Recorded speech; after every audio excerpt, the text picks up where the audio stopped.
네, 그럼 2부에서는 저희 스튜디오에 시대의 지성을 모신 만큼 좀 묵직한 질문을 드려보도록 하겠습니다. 제가 경제 채널인 만큼 좀 경제 이슈도 좀 여쭤보고 싶거든요. 네, 아무래도 경제에 대해서 아는 게 없어서. 겸손하십니다. 또 진화 생물학자이시기도 하니까 요즘 생성형 AI가 이슈입니다. 네. 그러니까 학습하면서 이제 진화를 한다는 거잖아요. 좀 진화적 관점에서 본 생성형 AI가 궁금한데, 교수님께서는 이 기계의 진화 그리고 생물의 진화 어떤 점이 차이가 있습니까? 근본적인 차이가 있습니다. 생물의 진화는 물론 생물 중에서도 단세포 생물 중에 많은 경우 또 다세포 생물이라도 저 성이 양성으로 존재하지 않고 무성생식을 하는 생물들도 제법 있거든요. 그런 경우는 약간 예외겠지만 대체로 우리가 알고 있는 많은 생물들은 암수가 따로 있어서 그들이 유전자를 섞어서 새로운 자식들을 만들어내는 그런 시스템이잖아요. 과연 이런 진화를 AI가 할 수 있을까? 만일 아니라면 우리가 하는 진화와 생물의 진화와 그 기계의 진화는 근본적으로 메커니즘이 다른 거죠. 그러니까 생식을 하지 않는 그렇죠. 진화는 완전히 다르다. 그렇죠. 다를 수밖에 없는 거죠. 만약에 무성생식을 하는 생물들에서는 진화의 속도가 느릴 수밖에 없어요. 왜냐하면 섞을 수가 없으니까 가지고 있는 거기에서 그냥 돌연변이와 같은 어떤 뜻하지 않은 변이가 생겨서 그게 정착을 할 때까지 기다려야 되는 거니까 그들은 워낙 그런 느리게 진화할 수밖에 없는 거고요. 그래서 예를 들어서 우리를 공격하는 많은 바이러스나 박테리아들이 때로 우리를 굉장히 힘들게 하지만 지난번 코로나19처럼 우리는 자식을 낳으면 그 자식의 유전자의 재조합이 일어나기 때문에 우리를 공격하든 부모 세대를 공격하든 그 바이러스가 자식 세대에는 갑자기 공격이 불가능해질 수도 있는 거거든요. 그러니까 우리는 그 시간을 통해서 그런 대책이 가능한 이제 생물들인데 과연 AI가 아무리 생성형 AI라 그런다 그래도 그거는 그 자체 내에서만 할 수 있는 일이잖아요. 그래서 저는 생물학자로 AI의 진화라는 표현이 저는 옳지 않다고 생각하는데 거기서는 그냥 A와 AI의 변화 이래야 될 것 같은데 굳이 진화라고 이제 뭐를 쓴다 그러면 제가 백보양보하면 무성생식 하는 생물들의 진화 그 수준밖에는 없는 거죠. 근데 그것조차도 아마도 거기는 더 힘들 게 무성생식을 하는 생물들은 돌연변이에 의해서 실수가 어쩌면 진화의 발판을 마련해 주는 거거든요. 대부분의 돌연변이라는 건 별로 좋은 게 아니거든요. 갑자기 바뀌는 게 정상적인 생물의 그 신진대사 활동에 좋을 리가 없는 거죠. 근데 때로는 조금 바뀐 게 마침 바뀌어준 환경과 잘 맞아떨어져가지고 그게 이제 정착이 되는 건데 AI는 우리가 또 기가 막히게 꼼꼼하게 프로그래밍을 해놨기 때문에 그런 일이 거의 안 벌어질 거거든요. 그러니까 AI 쪽에서의 변화라는 건 우리가 기획한 변화인 거죠. 이제 AI가 무성생식과 유사하긴 하지만 돌연변이가 툭 튀어나와서 우리가 이런 또 공포감도 있잖아요. AI가 갑자기 진화를 해서 인류를 위협할 수도 있지 않을까. 그런 잠시 그럴 수는 있죠. 근데 그게 그렇게 오래 갈 리가 저는 없을 거라고 생각해요. 그들이 할 수 있는 그 변화의 범위라는 게 정해져 있을 거고요.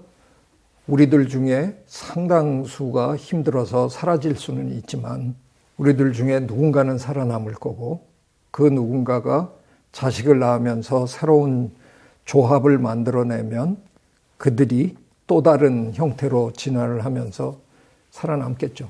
그러니까 우리를 굉장히 힘들게 할 수는 있어도 저는 우리를 제압할 수 있을 거라고는 생각 안 합니다.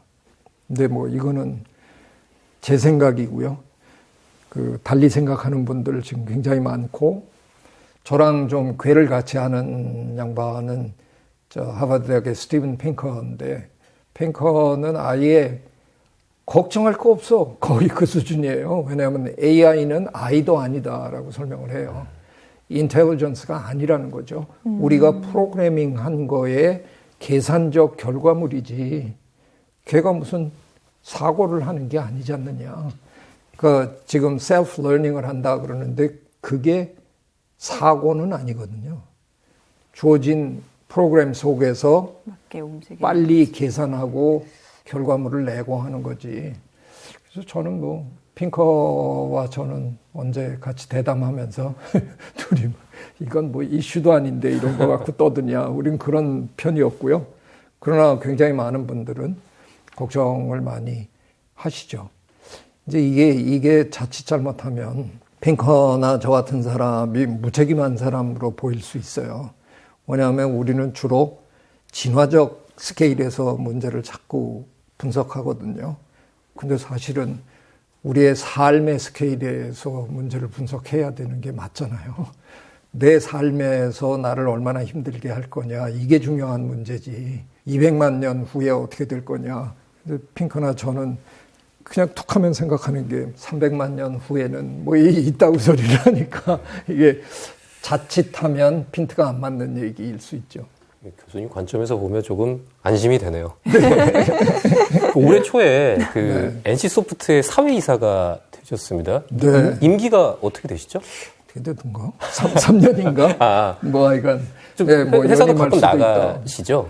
네, 저 굉장히 놀라고 있어요. 사실은 뭐 대기업 여러 군데에서 그동안 저 제안을 받았었어요. 근데 경영학 하는 사람도 아닌데 생물학 하는 사람이 무슨 그런 데 가서 사회이사를 하나. 그래서 늘 고사를 하고 지내다가 이번에 사실은 수락한 거는 뜻밖이었어요. 그러니까 ESG에 아주 특화된 사회이사로 와달라는 거였는데요.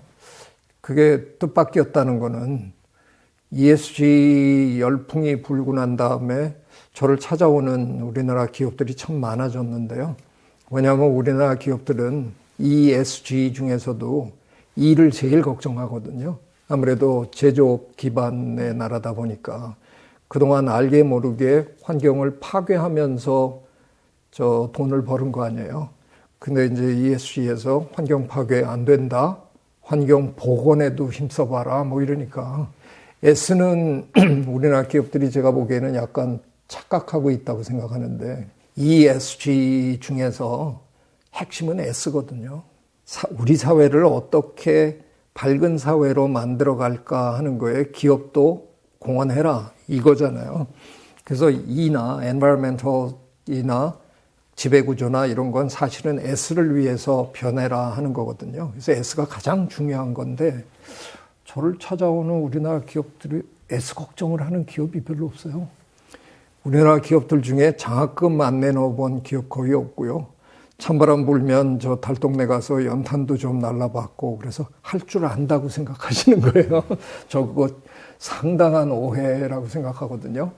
해외의 기업들이 생각하는 S 그리고 그 평가기관에서 생각하는 S는 훨씬 고차원의 S예요. 근데 우리나라 기업들은 그냥 조금 사회에 공헌을 조금 하면 점수 받을 거라고 생각하고 실제로 우리나라 ESG 평가기관에서는 그런 것들을 점수를 후하게 지금 주고 있는 것 같기는 한데 사실은 이거는 근본적인 문제거든요. 그동안 저 기업들은 기본적으로 프리드먼 닥트린에 따라서 움직인 거잖아요. 기업의 목적은 이윤을 창출하고 투자자에게 배당하고 국가에 세금 내고 이것만 하면 기업은 더 이상 아무것도 신경 쓸 게 없는 거다. 그게 오로지 기업의 목표였는데 지금 ESG가 얘기하는 목표는 다른 목표거든요. 기업이 사회의 발전에 근본적으로 기여하라라는 건데 약간 우리나라 기업들은 그 포인트를 아직 제대로 이해 못 하시는 것 같아요. 근데 어쨌든 절 찾아오는 분들은 대개 이 때문에 걱정을 하고 찾아오는 건데요. 그 차원에서 보면 글쎄요, 제가 그래도 제법 지금 놀라고 있는데요. 영어 표현으로 하면 pleasantly surprised 하고 있습니다. 진지해요. 그래도 교수님께서 S 말씀해 주셨으니까 교수님께서 경험하시거나 알고 계신 S에 대해서 그러면 한번 별로 그렇게 진짜 관심을 가져본 적이 없었던 것 같아요. 그런 것 같아요. ESG에서 저도 S가 뭐 가장 사실은 뭐 중요하다는 제가 ESG에 그렇게 뭐 전문가는 아니잖아요. 그런 현상이 나타난 거에 대해서 굉장히 반가워하는 사람이고 기업들이 그런 방향으로 움직여 가는데 이렇게 응원하고 싶은 사람인데 S에 대해서 뭐 제가 깊이 이렇게 연구해 보거나 그런 게 없어서 구체적으로 뭐라고 말씀드릴 수는 없는데 아까도 제가 얘기 드린 대로 장학금 좀 내놨다. 뭐 이런 정도를 하고 S에 기여했다. 그건 아닌 것 같다 하는 거죠.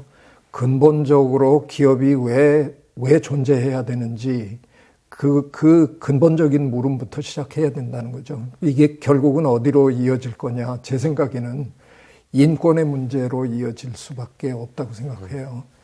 기업이 사회 전반적인 그 인권 문제까지 기업이 적극적으로 이제 활동해야 된다. 그동안은 사실은 인권 사각지대에 놓인 우리나라 기업들 많잖아요. 근데 그런 문제까지도 기업이 적극적으로 나서서 사회 전체의 분위기를 바꿔가는데 기여해 달라라고 요청하는 게 아니겠느냐. 저는 그렇게 보고 있거든요. 문득 궁금한 게 생겼는데 NC소프트 게임도 해보셨습니까? 저는 게임을 할 줄은 몰라요. 저는 그런 생각을 했거든요. 이게 뭐 유명한 게임이 뭐 리니지라든지 네. 일종 하나의 또 생태계라고도 볼 수 있잖아요. 그 하나의 그 게임 안에도.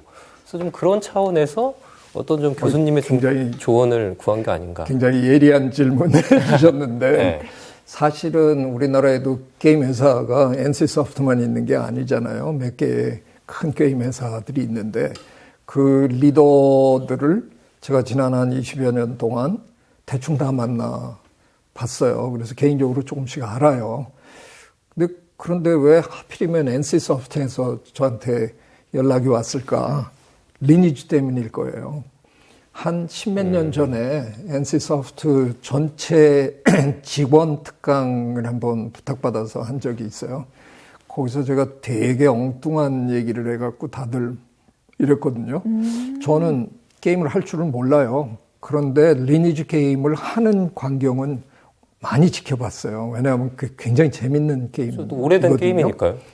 리니지는 이렇게 그룹이 만들어지잖아요. 던바의 수라고 우리가 부르거든요. 150이라는 숫자가 그분이 찾아낸 아주 절묘한 숫자라는 거예요. 지금은 우리가 스마트폰에 전화번호 뭐 이런 걸 다 입력을 하다 보니까 뭐 많은 분들은 몇천 개를 갖고 계시겠지만 예전에 우리가 수첩에다가 전화번호를 이렇게 적고 하던 시절에 굉장히 바쁜 사회생활을 하는 사람의 수첩에 전화번호 개수가 한 150개 정도 된다는 거예요. 그 옛날 아마도 우리가 부족으로 살던 시절에 대충 한 150명 정도가 모여 살았을 거라는 거예요. 150이라는 숫자가 얼굴과 이름을 연결해서 기억할 수 있는 교회 목사님들 중에서 그런 주장을 하시는 분이 계시거든요. 우리나라엔 대형 교회가 많은데 대형 교회는 교회로서 기능할 수 없다라고 주장하는 분들이 목사님이 이름과 얼굴을 매칭시킬 수 있는 정도의 규모여야 된다. 그게 대충 150명이거든요. 그래서 가만히 보면 대개 미국 교회, 미국의 이민교회에서 그런 일이 잘 벌어지는데요. 이게 한 200명, 300명 되면 반드시 쪼개집니다. 어느 장로님이 네, 끌고 나가서 새 목사님을 부르고 뭐 요게 한 미국의 한인 교회들 규모를 보면 대개 100명, 150명 뭐 요 수준이거든요. 150이라는 숫자가 상당히 흥미로워요. 리니지에서 군체도 대충 그 정도 숫자입니다. 뭐 리니지, 뭐 길드, 클랜 이런 개념이 있을 클랜이, 텐데. 네. 그래서 이제 그 얘기를 제가 이제 강연 중에 하면서 어쩌면 저랑 협업을 하시면 제가 게임 할 줄도 모르지만 리니지 게임을 분석해서 그걸 한번 이렇게 해보고 싶은 것도 있다. 그리고 졸지에 이제 김택진 형이라 그러나요? 네. 저 차 한잔 하자고. 그래서 윤송희 부회장이랑 셋이 차를 마셨던 기억이 나요. 그때도 그 얘기를 이제 한참 했는데. 그래서 아마 저를 잘 기억하고 있었던 것 같고, 어느덧 제가 이제 ESG에 대한 발언을 좀 하기 시작하니까 저한테 연락을 한 것 같아요. 그래서 저는 이런 기대감을 갖고 지금 시작을 한 거죠. 교수님께 좀 현안도 좀 여쭤보고 싶은데요. 이번 좀 예산안, 지금 국회에서 예산안을 짜고 있는데, 지금 R&D 예산이 줄어든 게 좀 이슈가 됐었어요. 물론 다시 뭐 증액도 논의한다고는 하지만, 아무래도 교수님의 좀 의견이 궁금하더라고요. 네, 저 이거에 대해서 제 채널에서 한번 해볼까 지금 생각도 하고 있긴 한데요. 참 안타까운 일이거든요. 저는 개인적으로 이 이슈에 대해서는 정말 할 말이 있어요. 왜냐하면 제가 미국에서 대학 교수를 하고 있었거든요. 근데 서울대학에서 와달라 그래서 짐을 이제 굉장히 오랫동안 고민하다가 비행기를 탔어요. 근데 제가 비행기를 탈 때 짐을 붙이잖아요. 그리고 그 캐리하는 짐 속에 제가 갖고 탄 복사한 논문이 있었어요. 그게 뭐였냐면 네이처에 1993년도에 네이처에 아예 네이처 표지에 한글로 대한민국 과학에 동이 텄다. 이렇게 한글로 박은 특집 기사가 실렸어요. 한 10페이지 정도의 한 특집 기사였는데 그걸 제가 복사해서 갖고 비행기를 탔어요. 왜 그랬을까요? 그 기사의 마지막 제언이 뭐냐. 한국도 이제 삼성이나 LG나 현대나 이런 큰 기업들이 생겼다. 근데 그게 93년도면 지금 30년 전 일이잖아요. 삼성이 지금처럼 막강한 건 아니었죠. 그래도 외국에서 볼 때 뭐 그래도 이제 제법 뭐 큰 기업들이 있는데 응용과학은 기업들이 하게 해라. 그리고 국민의 세금으로 거둔 연구비는 오로지 기초과학에 투자하라. 그게 저 마지막 제언이었어요. 그거 붙들고 제가 한국에 왔어요. 한국이 달라지겠구나 생각하고. 그래서 와가지고 내 신문에 글을 쓰는 사람이 이제 되기 시작했는데 대놓고 그걸 제가 썼거든요. 어느 날. 네, 뭐 공대 교수들한테 그냥 뭐 험악한 소리 막 들었어요. 아니 돈 다 가져가려고 뭐 이렇게 했는데 뭐 저 줄기차게 그거에 대해서 썼고요. 그래서 한 몇 년이 지난 다음엔 그래 내가 100% 양보한다. 그럼 50대 50으로 하자. 저 응용과학 50 가져가고 우리가 50 하자. 지금도 10%대거든요. 기초과학에 들어가는 예산이. 대한민국이 투자하는.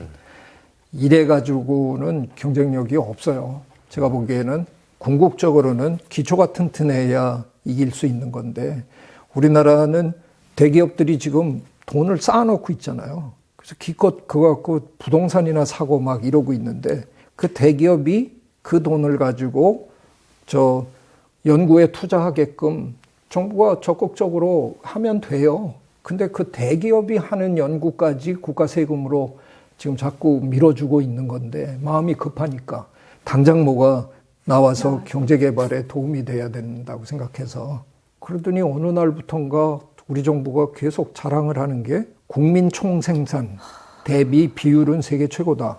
R&D 예산이 맞습니다. 세계 최고 수준이에요. 근데 비율이 중요합니까? 거기 안에서 중요하지. 들어가는 기초 과학에 대한 예산은 기초과학 둘째 치고요. 예. 전체 R&D 예산 우리나라가 지금 한 10몇 조 쓰고 있는데요. 10,000원의 10%가 1,000원이잖아요. 예. 1,000억의 10%가 100억이에요. 근데 우리나라 1년 R&D 예산 전체가 하버드 대학의 기부금의 절반도 안 됩니다. 그러니까 절대량이 절대적으로 미국의 부족하다는 말씀. 어느 대학 하나가 쌓아놓고 있는 돈의 절반도 안 되는 돈을 가지고 국가에서. 전체 과학기술자가 다 나눠 쓰고 있는 이러면서 그 나라를 이겨보겠다? 이건 해당초 제가 보기에는 계산 자체가 안 되는 거거든요. 총액을 늘려가야 되는 건데 기껏 비율 얘기하고 있는 이런 와중에 갑자기 또 이번엔 깎는다는 거예요. 그러니까 저는 야, 이건 너무 말이 안 된다. 이제 깎는데 또 뭐 어쨌든 증액을 해보겠다고 지금 애쓰고 있는데 증액하면 그 증액하는 또 분야가 어떤 분야겠어요? 급한 분야. 응용과학이나 응용과학 쪽에나 증액이 좀 뭐 되겠죠. 돈이 된다고 생각하는 그렇죠. 분야들. 바로 성과를 낼 수 있는. 이러다 보면 제가 보기에는 그냥 점점 뒤처질 수밖에 없지 곤충 않을까. 연구는 왜 하냐 이렇게. 저는 정말 사실 저 이런 얘기 했거든요. 연구재단에 몇 년 전에 가서 전체 특강을 해달라고 했는데 거기서 참 쓸데없는 얘기를 제가 해갖고 다 불편하게 만들었는데 내가 퇴임할 때 정부로부터 받은 연구비 총액을 한번 내 평생 받은 총액을 한번 밝히고 퇴임하고 싶다. 다들 표정들이 점심시간에 그 실장님이 저한테 물어보더라고요. 얼마나 못 받으셨길래 그런 얘기를 하시냐고. 공개 한번 시원하게 저희 모니올라에서 한번 하시고. 아니요. 제가 그래서 그 실장님한테는 점심 자리에서 얘기했어요. 내 옆방에 있는 젊은 교수가 1년에 받은 금액을 난 평생 못 받았다. 이게 말이 안 되는 거 아니에요. 그래도 제법 제가 연구비가 없었다 그러면 아무도 안 믿어요. 근데 그 중에 과장님인가 어떤 분이 제가 교수님 PT 하는 자리에 한번 있었습니다. 그리고 얘기를 하는 거예요. 우리 이제 PT를 시키거든요. 2팀 나중에 뽑아가지고 2팀 PT 시키고 한 팀을 주는 거예요. 저는 워낙 연구비를 못 받으니까 제가 얼마나 열심히 노력하겠어요. 그래서 서류만 보면 저 잘 올라가요. 워낙 완벽하게 이제 했으니까 끝까지 올라가요. PT 제가 못하겠어요. 저 강의하는 사람인데 제가 PT 하고 나면 질문도 별로 없어요. 아니, 교수님 수고하셨습니다. 전 나갔어요. 근데 그분 얘기가 제가 나가고 난 다음에 이제 2팀 중에 한 팀을 골라야 되잖아요. 민망하니까 다들 이러고 계시더래요. 심사위원들이. 근데 그 중에 한 분이, 근데 뭐, 최충 교수님 연구, 다 좋죠. 좋은데, 뭐, 안 해도 그만이잖아요. 그렇게 얘기를 했다는 거죠. 뭐, 저거, 까치 쫓아다니고, 돌고래 쫓아다니고, 그런데 그거 안 했다고 대한민국 망할 이유 절대로 없잖아요. 그러니까 그 얘기 한마디 했대요. 그랬더니, 한 30초 동안 말이 없더래요. 그러더니 위원장님께서 네, 그러면 의견이 모아진 걸로 알고 이러고 넘어갔더래요. 안 해도 그러니까 되는 거잖아요. 저는 안 해도 되는 연구를 한 사람이죠. 그런데 사실은 잡초가 어느 날 효자가 되는 거거든요. 몇 년 전에 토유유라는 중국 학자 기억하십니까? 고구마 팔 것 같이 생긴 아줌마. 근데 그분이 개똥쑥이라는 식물을 연구해서 거기서 말라리아 퇴치 그 물질을 개발한 거예요. 그분은 인터뷰를 하는데 중국 정부에서 자기에게 충분한 연구비를 줬다 이렇게 얘기했어요. 근데 그분이 북경에 있는 분도 아니고 상하이에 있는 분도 아니에요. 저 지방에 있는 분이에요. 그냥 개똥쑥 뽑아다가 할 수 있을 정도의 돈을 몇십 년 동안 중국 정부가 계속 줬던 거예요. 그러다 보니까 그분이 어느 날 그런 결과를 낸 거죠. 그런 잡초를 키워야 돼요. 근데 우리는 너무 저 같은 잡초는 아예 저건 뭐 키워봐야 소용이 없는데 그래서 빼버린다고요. 근데 그 잡초들 중에서 어느 날 누군가가 잘못하면 효자가 되는 거거든요. 그러니까 제가 보기에는 좀 기초과학을 제가 저 이상한 소리를 한 거죠. 기초과학 100% 달라고 한 건 그 네이처 그것만 보고 제가 떠든 거지만 설마 제가 그런 마음으로 한 건 아니고요. 적어도 기초과학이 죽지 않을 정도의 그걸 계속 키워줘야 되는 거예요. 그러자면 정말 아닌 게 아니라 우리나라의 경우에는 절반, 연구비의 절반이라든가 정 안 되면 한 30%, 40%라도 기초과학에 투자해야 되는데 기초과학의 투자율이 너무 낮은 거죠. 그러니까 지금 우리는 그냥 당장 어떻게든 뭐 이러고 갈라 그러는데 그거는 추격할 때 하는 전략이고요. 이미 우리는 이제 선진국이 됐는데 이제는 우리도 선진국답게 그 남이 안 하는 연구를 이렇게 하게끔 해야 되는데 우리 연구 지원서 쓸 때요. 이른바 벤치마킹이라는 걸 해야 되거든요. 다른 나라, 다른 데서 벌어지는 연구. 근데 우리의 벤치마킹은 하는 이유가 뭐냐 하면 영국 케임브리지 대학에서 이미 하고 있고 결과가 나오고 있다. 그래서 나를 연구비를 줘도 내가 실패할 리가 없다. 우리나라의 연구 프로젝트의 성공률이 98%입니다. 해외 선진국의 연구는 절반도 성공 못해요. 근데 우리는 완벽하게 성공해요. 왜? 남의 나라에서 성공하고 있는 연구라야 연구비를 받거든요. 남이 벌써 다 하고 있고 우리보다 더 큰 돈으로 하고 있는 연구를 뒤따라가면서 이길 수 있다? 애당초 안 되는 얘기를 지금 우리는 그냥 뭐로 때우느냐? 열정과 잠 안 자는 걸로 지금 버티는 거죠. 더 이상 우리가 그런 걸로 버틸 수 있는 나라가 이제는 아닙니다. 그래서 저는 연구비는 비율로 따질 게 아니라 지금까지 투자하던 연구비에 몇십 배를 투자해야 우리가 이길까 말까 한 거예요. 근데 이걸 깎겠다 그러는 건 저는 그건 정말 잘못 생각하시는 거다라는 얘기를 드립니다. 근데 제가 유튜브를 시작하면서 유튜브 시작한 계기가 말도 안 되는데요. 어떤 분이 저를 꼬드겼는데 유튜브에서 돈 벌어가지고 안 된다고 그냥 유튜브에서 돈 벌 수 있냐. 아이고 저 어떤 꼬마는 그 박스만 열고도 빌딩 지었는데 저 교수님 못할 거 없죠.